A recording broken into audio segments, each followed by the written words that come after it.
اینجا خۆشەویستان بێگەلی دهۆ گەلی زەنتە دەبی خواردنەکانیشان بێگومان تعقیب بکەیتەوە دەمێت لە فەچی خۆش تعقیب بکەمەوە لە پێش دەکەی ڕاوەستەیە. سەلام عەلەیکم. مرحبا سرچاوم. باشی ئەحواڵ؟ الحمد لله. تەندروستی باشە؟ باش الحمد لله. الحمد تو باشی؟ والله ئەمن باشم ئەگەران گۆ باش بم. یا خوا بەخێر بێ سەرچاوم. سەلامەت بێ. دەمەوێت لە فەچی خۆش بخۆم لە کنتان. لە فەی خۆش ئێمە گۆشتی بەرخەیە پێ دەڵێن قوزی. و گۆشتی گۆڵکەیە. گۆشتی گۆڵە. زمان هەیە، مەژی هەیە، فەلافل هەیە، هێلکەیە. خواردنەکەتان بەناوبانگە ها؟ والله خواردنەکەی ئێمە هەموو عالەم دەیناسیت. هەموو عالەم. و ئەوە 31 ساڵ ئەمن لە فە دەفرۆشم. بەڕاستی؟ لەم بسرا بەس ئەوە 11 ساڵ لێرەم. تەمەنەکە؟ زۆرە. 31 ساڵ ئەرێ والله. ساعات چەند دوکانی دەکەنەوە تاتەن؟ والله ساعت حوتی بەیانی حتا دوی شەو. حوتی بەیانێ. بەلێ. ئەو هازوو خەڵک دێتە ئێدەرێ؟ والله عالم دێت وەرە بە شەو تەماشاوێک زان چەند ازدحامە. ئەیرێ والله هێشتام تازە سەبر خێرە وا دێتە دەرێ و مەغریبەوە. هايستا أو عالم يعني دواي ساعات نو أو هادين لأن قرب سك أو الدنيا صار تبيدين. دنیا سار دەبی ئێواران فێنکە و خۆشە و دێ لە فەچی خۆشیش دەخۆن. وباي صدام خوشة. ئەیرێ والله ئێستا ها سەبر فێنێک دەبی باەتی خۆش دێتە. ئەتە بام بچمە ژۆرە لە فەچی خۆش بخۆم. ئەتە بامزانی چمان هەیە لە فەچی خۆشدا بکەین و بخۆین.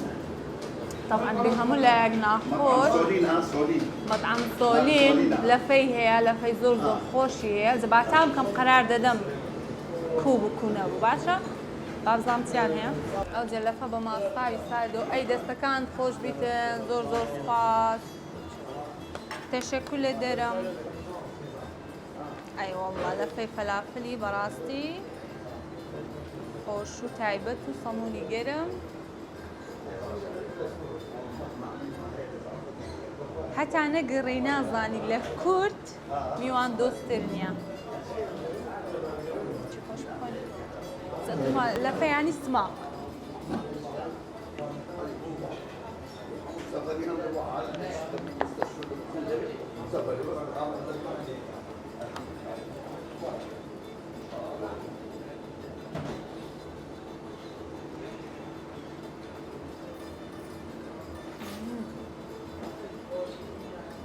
زۆر ناسکە بەس بەڕاستی مەتحەکەی لە جێە زۆر خۆشە.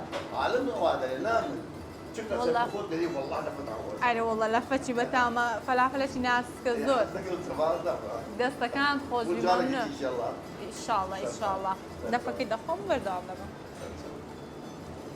ئازیزان لەفەکەم خلاص کرد بە دوو ماستاوە بەڕاستی تامی زۆر خۆش بوو لە جێی بۆ هاوسم دەستخۆشی لێ بکەم لە جێی مەتحەکەی بوو بەڕاستی.